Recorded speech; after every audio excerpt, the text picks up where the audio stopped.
ఎవరు? బుద్ధి కలిగిన కన్యక. ఎంతమంది ఆమె చెప్తారు? నిజంగా మనిషి జన్మనే ఒక భయంకరమైన జన్మ అండి. పాముకైతే విషయం ఎక్కడ ఉంటుంది? కూరలలో ఉంటుంది. కానీ ఒక ఆయన అన్నాడు, మనిషికి అయితే నిలువెల్ల విషయమేనట.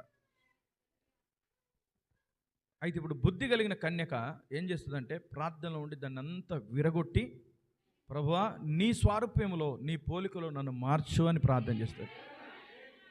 అనుకో, ఒక ఆయన రాశాడు, నిలువెల్ల ఘోరపు విషమేనయ్యా, మనిషిగా పుట్టిన సర్పానయ్యా. మన స్వార్థం, మన అసూయ, మన ద్వేషం, ఇవన్నిటితో పుట్టామండి మనకు పుట్టుకతోనే ఇవన్నీ వచ్చినాయి. మన తప్పు కాదు, అది పుట్టుకతోనే అలా వచ్చాయి. కానీ అవన్నిటిని పోగొట్టుకోవడానికి బుద్ధి కలిగిన కన్యక దేవుని సన్నిధిలో మొరపెడతాడు. ప్రభువా నన్ను నీ స్వరూపంలోకి మార్చయ్యా, నీ పోలికలోకి మార్చు ప్రభువా, నీ మనసు నాకు దయచేయి, నీ హృదయం నాకు దయచేయి, నీలాగా జీవించే హృదయం నాకు కావాలయ్యా అని బుద్ధి కలిగిన కన్యక దేవుని సన్నిధిలో గోజాడుతూ ఉంటుందట. ఆమెను చెప్తారా? గట్టిగా అలా చెప్దామా?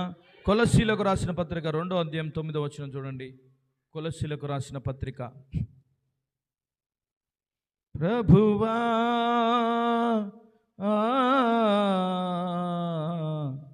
కాచితివి ఎంతకాలం,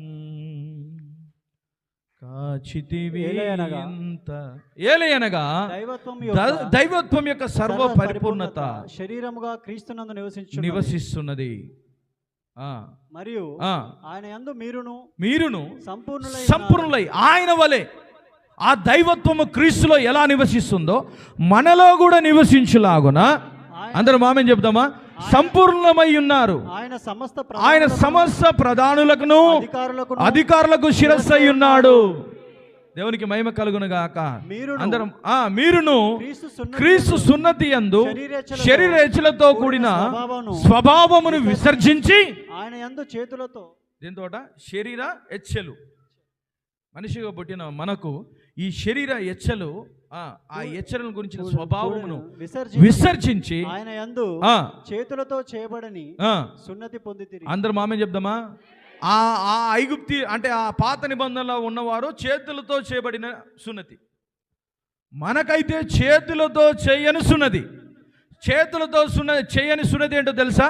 పరిశుద్ధాత్మను పొందుకొనుట. సున్నతి అంటే వాళ్ళు